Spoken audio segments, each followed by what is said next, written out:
Shalom para sahabat, berjumpa lagi dalam 3 Minute Way bersama saya, Mila Yuanita.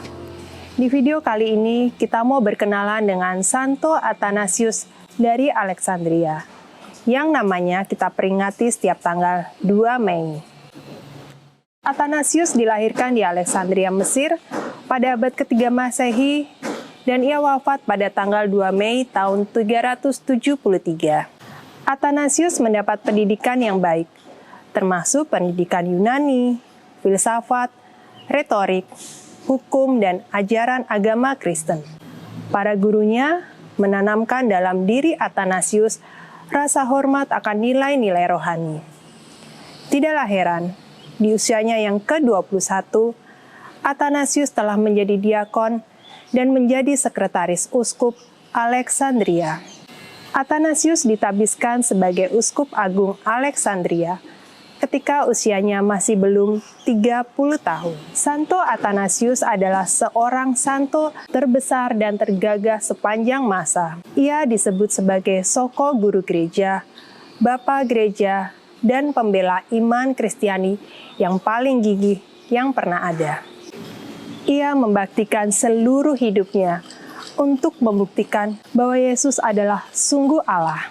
Hal ini amat penting, karena di masa itu ada pandangan yang dinamakan Arianisme, yang mempunyai pandangan sesat tentang kealahan Yesus. Uskup Athanasius berjuang sekuat tenaga untuk melawan ajaran Arianisme ini. Bahkan Kaisar Romawi yang mendukung ajaran Arianisme ini tidak dapat memaksanya berhenti menuliskan penjelasan-penjelasannya yang terang dan jelas mengenai iman kita. Para musuhnya menganiayanya dengan berbagai cara. Athanasius diusir 5 kali dari keuskupannya sendiri, dan ia juga dikejar-kejar untuk dibunuh. Umat di Alexandria mengasihi uskup agung mereka yang baik hati itu. Ia seperti seorang bapa bagi mereka. Umatlah yang mengatur serta mengusahakan agar ia dapat hidup dengan tenang.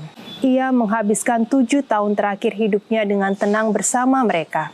Akhirnya setelah 5 kali mengalami pengasingan, Athanasius kembali ke keuskupannya. Athanasius menjadikan hidupnya sebagai kesaksian akan kebenaran ajaran iman bahwa Yesus Kristus adalah sungguh Allah, sambil tetap teguh membela kebenaran di tengah penganiayaan dan berbagai tuduhan palsu. Para sahabat, Athanasius selamat dari kejaran para musuhnya, salah satunya karena dukungan dari para umatnya. Belajar dari kisah ini, kita diingatkan kembali bahwa sebagai umat gereja, hendaklah kita juga selalu mengasihi para imam dan uskup kita. Kristus sendirilah yang menghendaki kita untuk selalu bersatu dengannya, melalui persatuan dengan gerejanya yang satu, kudus, katolik, dan apostolik. Salam, Tuhan memberkati kita semua. Amin.